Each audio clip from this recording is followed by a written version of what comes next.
Hello, welcome to podcast number 2. Today I'm alone, just me and the dogs, and my soda. It's gonna be a lonely podcast today.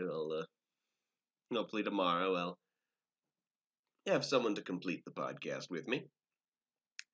I've come to discover that producing the podcast takes about a week. I recorded podcast number 1 last week and I posted it today because depression and motivation. But the podcast is important. The podcast is my job now. I'm totally going to post it every Wednesday. It's going to be 1 week behind the schedule I had initially anticipated, but that's totally okay. Let's talk Companions of the Dance Hall. Segment 1, Companions of the Dance Hall, Act 1, Scene 2. The 5 companions have made pretty good ground, so they may camp for the night. It's a couple pages worth of some cool interactions between all the characters, stuff I'm really proud of. I really want to save it for when you see the real play.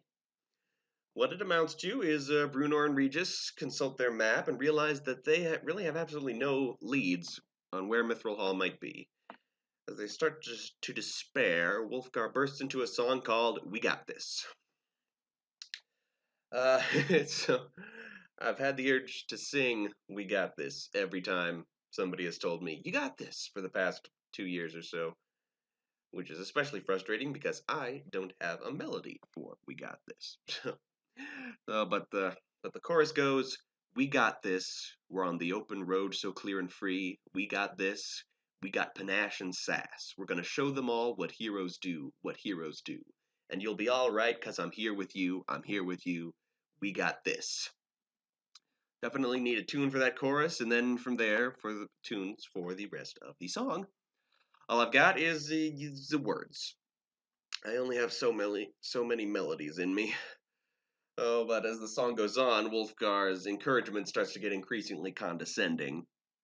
Uh, just he thinks he's the best of them.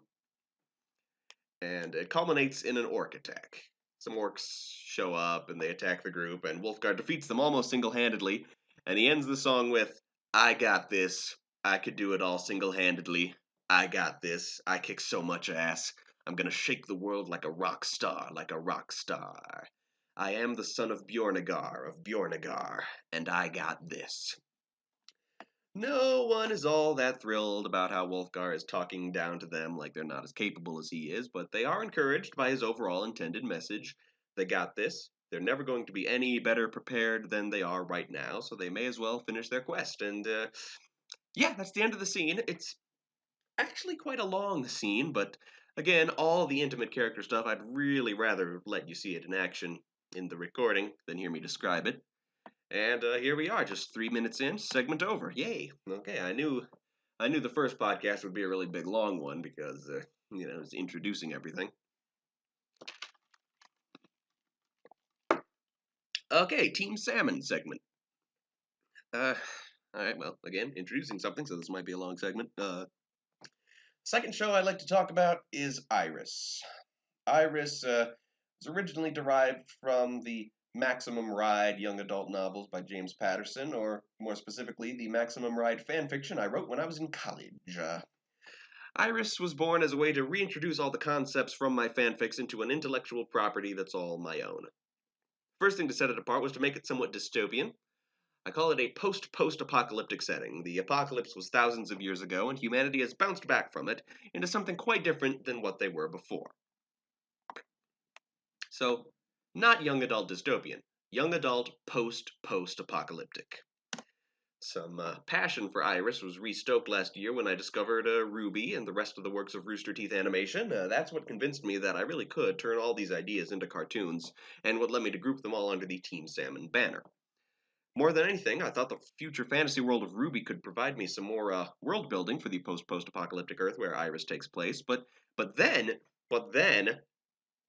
I kind of abandoned all the Ruby influence when I had a brush with barbarian fiction, like Conan the Barbarian stories by Robert E. Howard, anything illustrated by Frank Frazetta, especially the 1983 animated film Fire and Ice by Frank Frazetta and Ralph Bakshi. Everything that story celebrates, heroes with just as much brains as they have bulging, rippling muscles, primitive heroes defeating magical villains, raw sexuality. I really wanted to apply it to something, and Iris seemed best. Besides which, everyone who wants to get into web animation from now until the end of time is going to try it by ripping off Ruby, so I might as well find my inspiration elsewhere. And then, earlier this year, I discovered there was a Maximum Ride movie made 2 years ago, and I immediately sought it out and watched it. Fortunately, it was on Netflix. Very obscure release, because I didn't hear about it until 2 years later. Did not get very good reviews, and sure enough, not a very good film. But I loved it anyway, and it renewed my passion for Maximum Ride, and I vowed to re-inject some of the Maximum Ride atmosphere which I had previously removed from Iris. So I've kind of come full circle that way. Note to self, find and read the ninth and final Maximum Ride book. The eighth was originally the final installment, but I guess there was still more meat on that bone, and I'd like to find out what that might have been. The style I want for Iris is sort of a sketchy, 80s looking rotoscoped animation. Rotoscoping, every shot composed by having the actors perform it, and then the artists trace over every frame of the footage. Wouldn't that be cool? Fascinating composition of nature and artifice, to paraphrase a friend of mine. And since the 30s, it's been used as a cheaper alternative to free-handed animation. So maybe that could be the thing that brings back 2D animation, by rotoscoping it on a realistic budget. It'll probably end up looking more like He-Man than like Fire and Ice, but that works too. Either way. And I want the style of the costumes and performances to be really oversexed, but at the same time, I don't want all the rotoscoping performers to be buff men and skinny hot women. I want people of all body types, all shapes and sizes, all of them not wearing much. I believe and I want to prove that all people are beautiful and appealing, more so when they don't all look the same.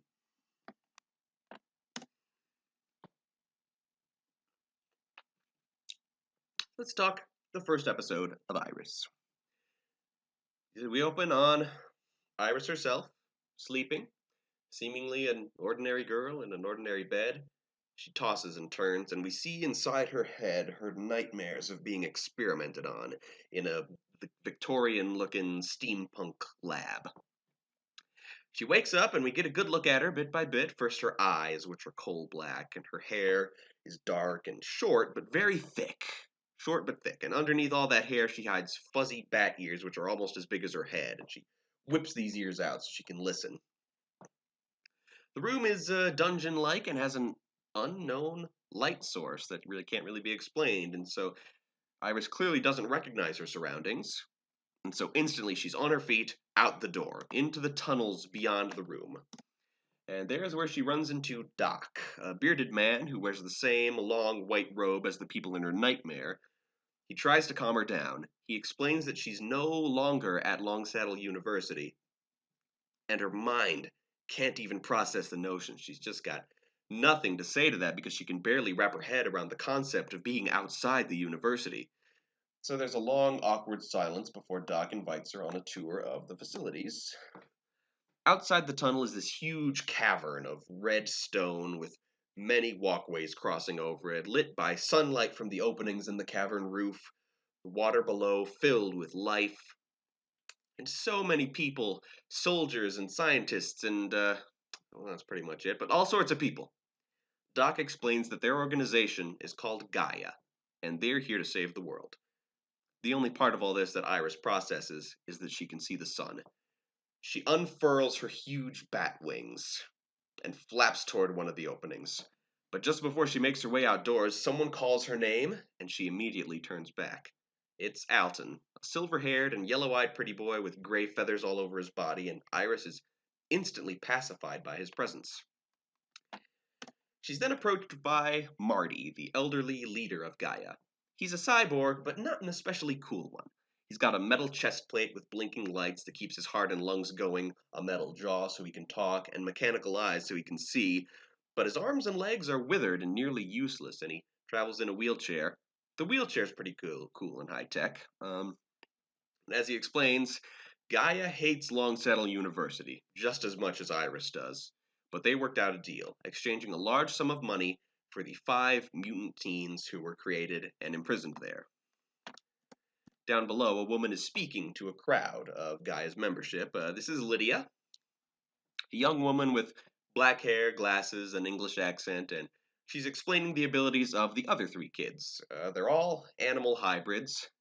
There's Sequoia, who's part wolf, a very thin, dark-skinned boy with long black hair tinged with the silver and brown wolf fur that covers his body. Longsaddle's experiments have demonstrated his keen senses of hearing and smell and nearly boundless endurance. Meggie is the youngest of the 5. She has crazy curly red hair and is part swordfish. She can breathe underwater for several hours and is a powerful swimmer and jumper. And finally, there's Raquel, a chubby goth girl who's part polar bear, making her incredibly strong. Iris is suspicious of this presentation. She wants to know what the teens owe Gaia for their escape. Marty assures her they owe nothing. They are free now, permitted to live in the Gaia base or go wherever it is they wish to go. 4 of them happily accept this, but Iris doesn't buy it. She meets Antonio, the chief of security, who's virtually indistinguishable from Gaia's many faceless goons with laser guns, but for the earthy colors of his armor. And he takes her on a further tour, meeting Tina, the green-skinned, elf-like extraterrestrial who supplies Gaia with the technology that powers their base. A private conversation between Doc and Marty, outside of Iris's earshot, reveals the very different perspectives of the two. It was Doc who orchestrated the purchase of the teens from Longsaddle, and he's eager to employ them to Gaia's advantage. Marty, however, went through with it out of the goodness of his heart, and respects the children's right to refuse to work with them, doesn't even want to ask them until they're settled in. Unfortunately, a slip of the tongue from Lydia reveals to Iris that certain people expect the teens to fight on Gaia's behalf. Her suspicions confirmed, Iris takes to the sky again, finding that the base is beneath the ground in the midst of a massive, barren desert. In despair, she tries to kill herself by flying as high as she can and then going into an uncontrolled dive. But Alton uses his own wings, his big, great gray owl wings, to fly up and save her, bringing her to one of the lone trees dotting the landscape. Alton tries to encourage her to give this new situation a try, but Iris has made up her mind that this new situation is not an improvement over the old one. Having nowhere else to go, she returns to the base anyway. And so our first episode of Iris ends. Let me know what you think, won't you? Segment over. I am killing this. From now on, I'm switching around the order of things. I'm going to do Secrets of Droon as the 3rd segment and do Keys and Kingdoms last, because right now I don't have anyone to watch Snow White with, so I'm going to do that tomorrow, if I can. I hope I can. Let's talk The Secrets of Droon, Book 2, Journey to the Volcano Palace. This book was illustrated by David Merle, the cover illustration by Tim Jessel, and I'm right about that this time. I'm definitely looking in the right book. Those 2 are the illustrators for most of the series. There's a 3rd guy who starts working on them at some point, maybe more. I don't know his name or when he shows up. I guess I'll find out. So let's go right into this. Chapter 1, Dreams. Our book opens with Eric having a nightmare about being chased by Spar. His mom wakes him up, and he knows that a dream about Droon means it's time to return, so he goes to find Julie and Neil. Neil is being tormented by his dog Snorky, and Julie had a Droon dream as well about a pool of water. This time, when they go down there, it's nighttime in Droon, which has a big golden moon. Chapter 2, Sands of Time. Descending the rainbow stairs, the trio find themselves in a sandy desert. Soon they come across an encampment where Kia, Galen, and Max are waiting for them. And here... Okay. If Tony Abbott's smoking something was ever in doubt before, here is the debut of the Lumpies, a race of people who are shaped like plump purple tasseled pillows. They live here in the desert and are known for their sense of smell. WTF, man. WTF. The king of the Lumpies, Khan, is a frequent ally who, I believe, is the most recurring character outside the 7 leads. Don't quote me on that, I could be wrong. Anyway, we discover that Lord Spar has been using his recent acquisition of the Red Eye of Dawn to royally screw stuff up, having recently attacked a Lumpy village, only to have the eye burn his hand. As they may not be so lucky next time, the heroes intend to track Spar back to the titular Volcano Palace, in the hidden land of Kano. Chapter 3, The Oasis at Noon. As the sun rises, they travel east. It is said that the entrance to Kano can only be seen where it is not. Soon they find an oasis where they water the pilkas and themselves. They soon figure out the answer to the riddle. The black iron gate that leads into Kano can be seen reflected in the waters of the oasis. They throw water onto the invisible gate, and soon the gate is revealed. Chapter 4, Into Spar's Realm. They force the gate open and find themselves in Kano, a volcanic region where the air is hazy and brown and smelly. Two creatures known only as fire monsters are awakened, and Galen and most of the Lumpies stay behind to fight them while the kids, Max, and Khan enter the mountain lair. Chapter 5, Smoke and Mirrors. Eric gets a feeling, based on his dream, that the eye can be found in the heart of the volcano, so they head to the center. They find Spar wandering around yelling, "Gods! Seize them!"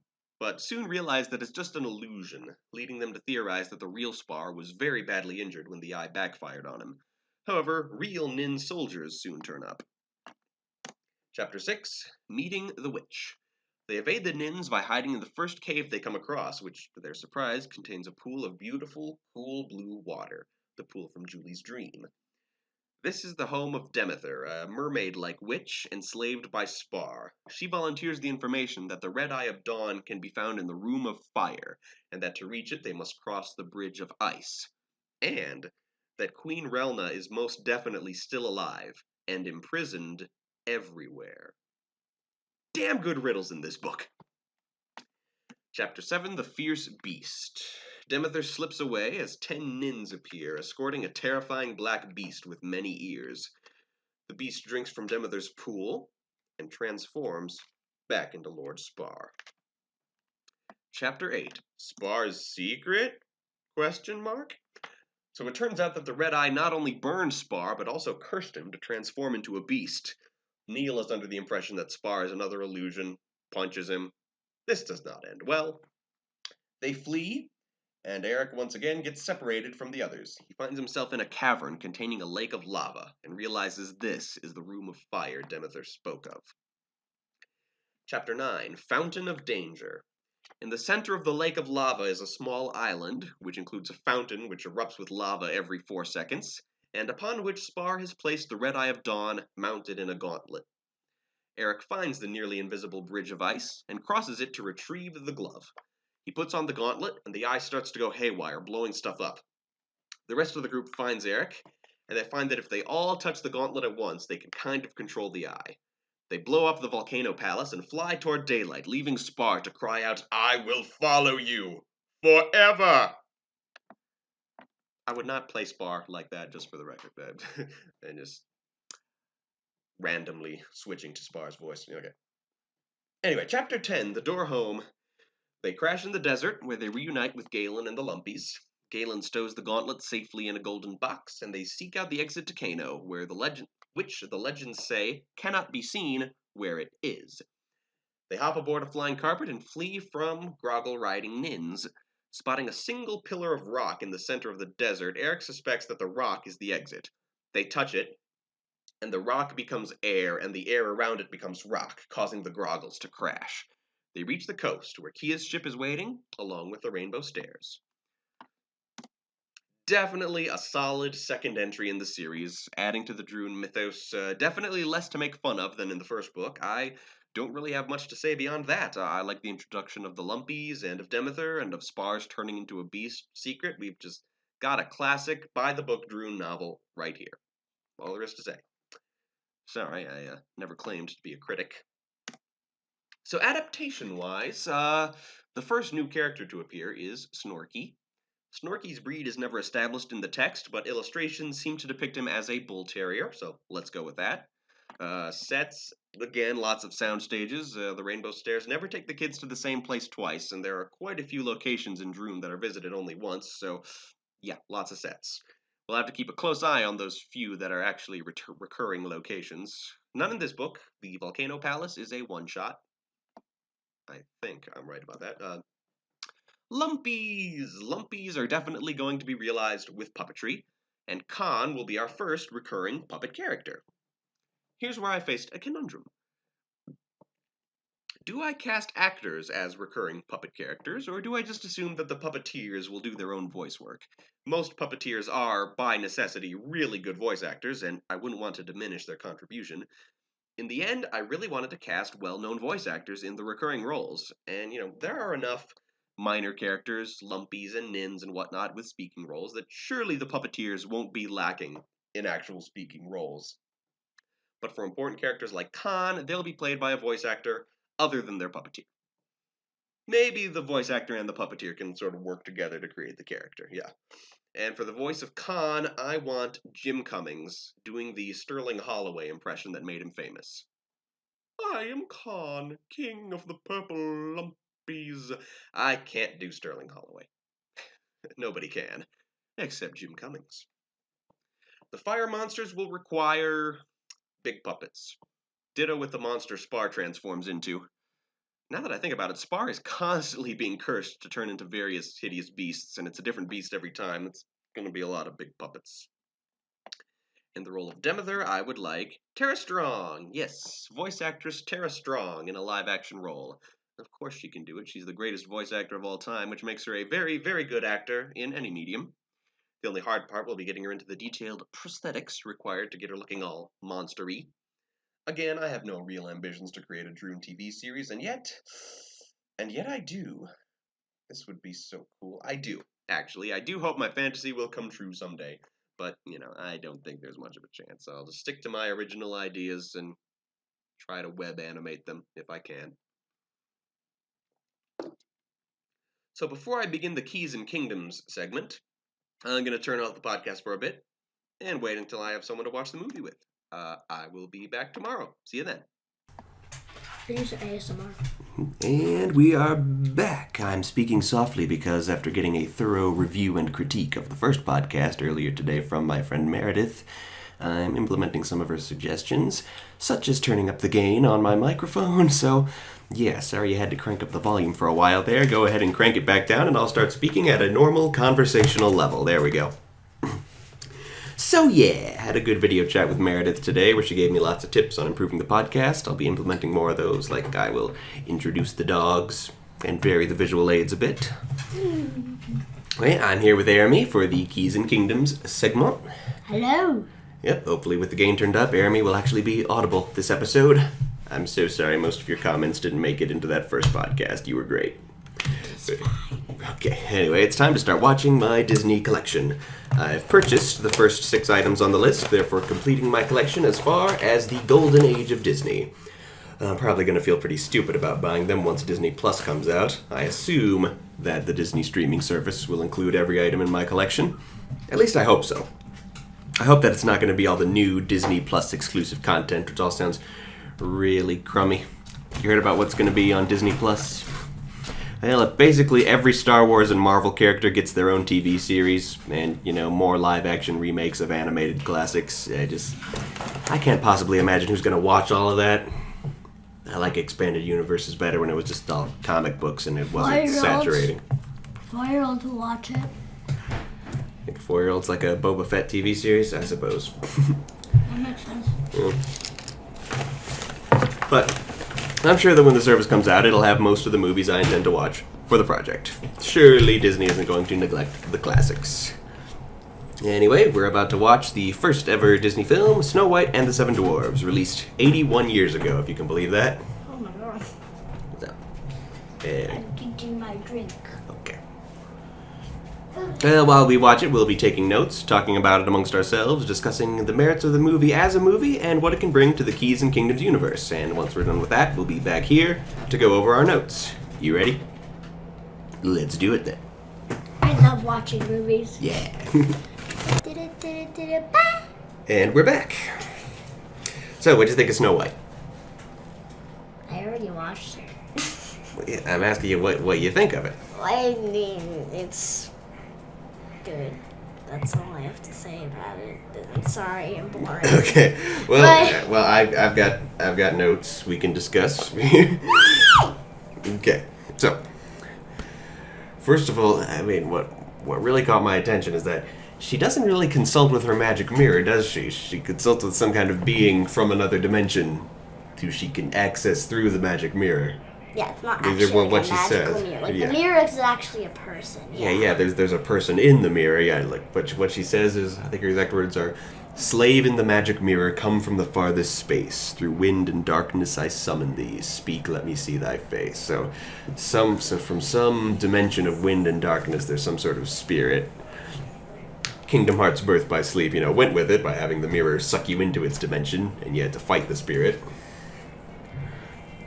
So, what I took away from that is, what the heck is the spirit of the magic mirror, and what kind of universe does it come from,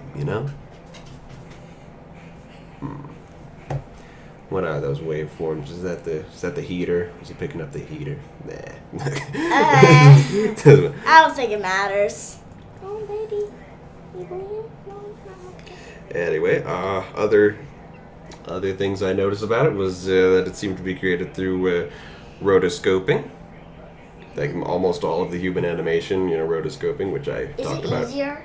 Earlier in this podcast. Yeah, it's said to be cheaper and easier than just freehand animating, because all you got to do is trace over the real footage.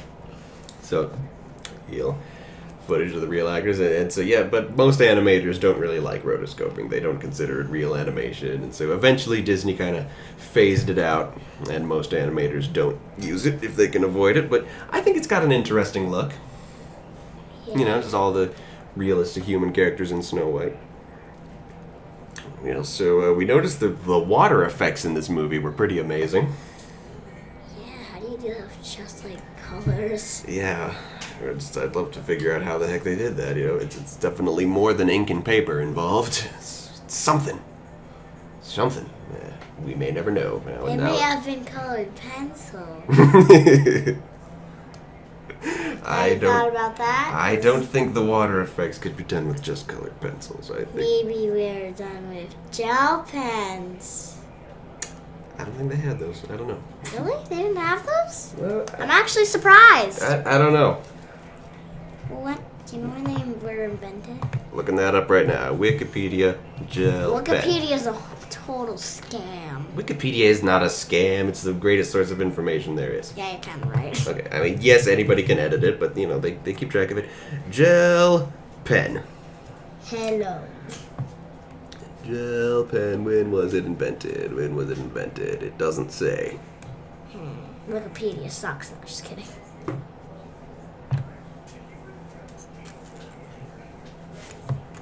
Are you just looking for numbers? Yeah. Because numbers can be wrote out as letters, which really sucks. Yeah, well, okay, well. Anyway, we kind of went on a tangent with gel pens. You really think the water effects in Snow White could have been done with gel pens? Yep. I highly doubt that. Okay. Anyway. Another note I had is, when people make fun of Disney princesses, they're really mostly just making fun of Snow White, just because she's the one who's got all those tropes, just all the little mini songs she sings about working and singing a happy tune and whistling and all that, and she speaks in rhyme occasionally, and just the insane amount of animals that follow her around. I mean, watch the movie sometimes. You see how many animals. You'd think it was a parody of a Disney princess, not the actual prototype of them. What are you doing? Trying to get Poppy. Poppy's fine where she is. No, she is not. She needs a friend, which is me, Okay. aka her mother. Yes, you're the puppy mama. Actually, you could stay down there. Yeah, let her go. I will pet you though. You pet the puppy. Good. Okay. So, I was making notes.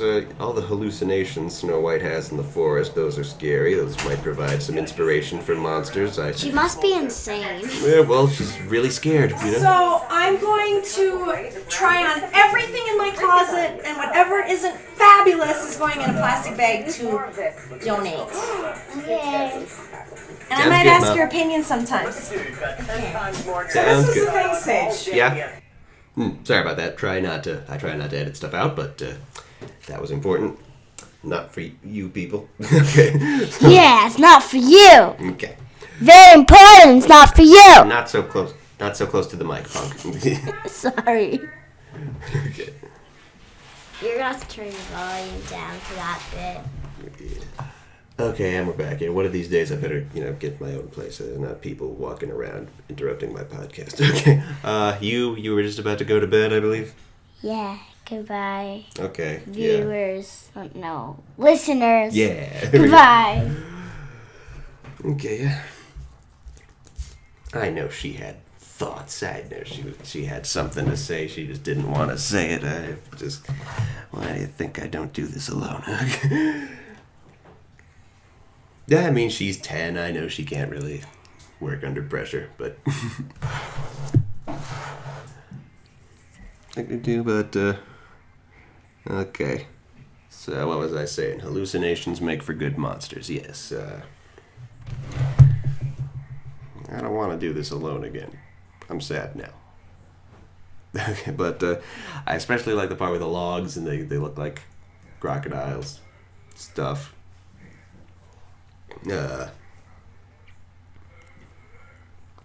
Yeah, so many animals, is good. I like, stats for animals in the game books. That would be cool. God, I love the artistic motifs in this movie, the backgrounds, they were very good.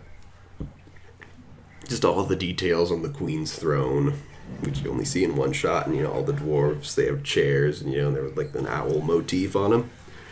Good stuff. And I love the way the movie matches music to the action.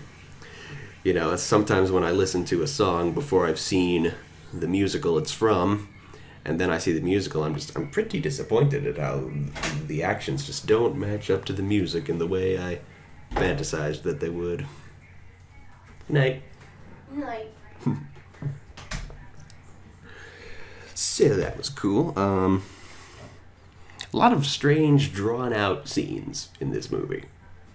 With no particular point to them. They just draw out the action, I guess they were just, testing animation and, just figuring out how to turn a short fairy tale into a feature-length feature.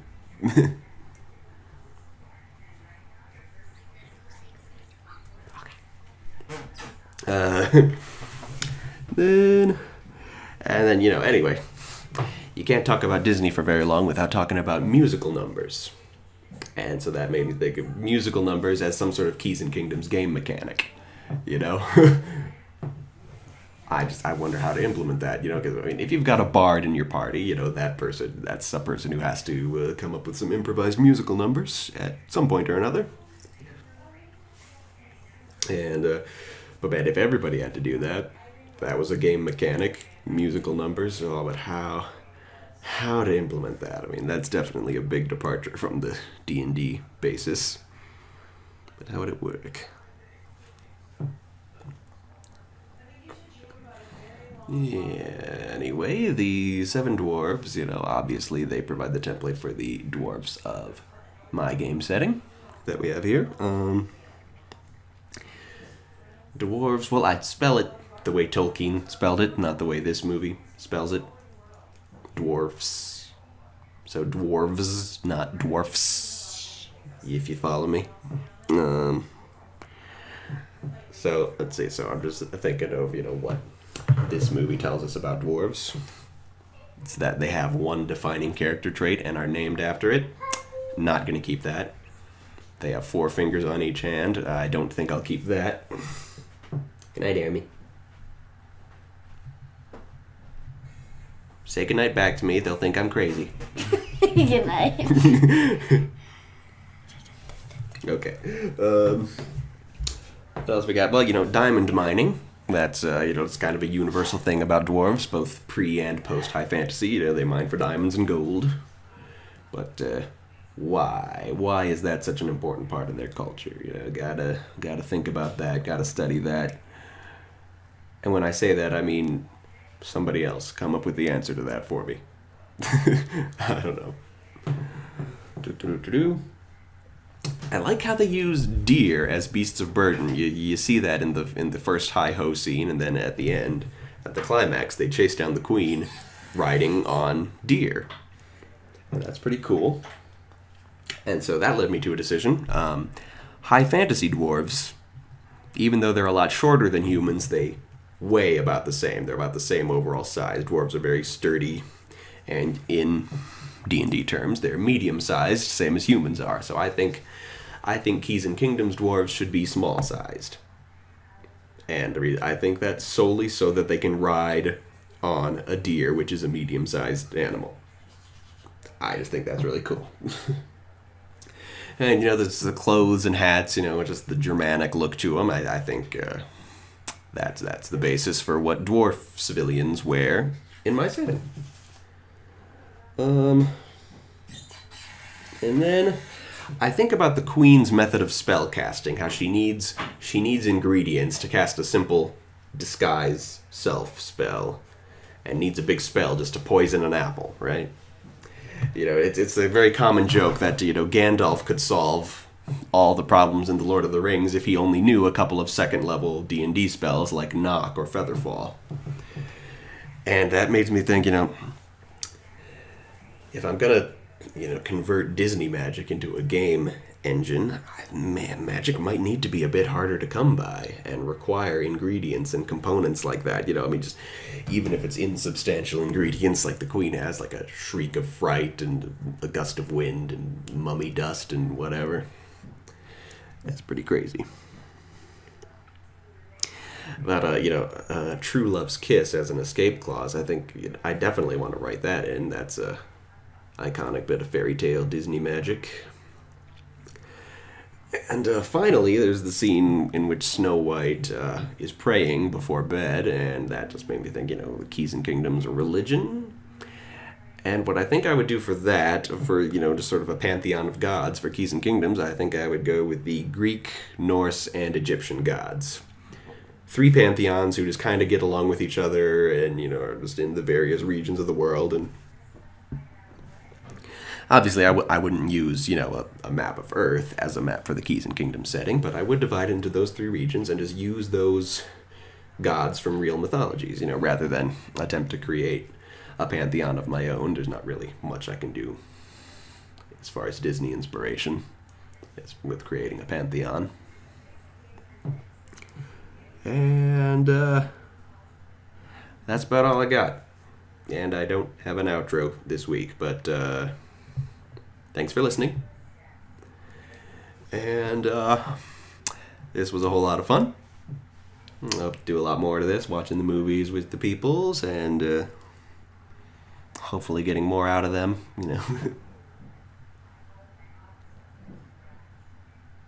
So, yeah.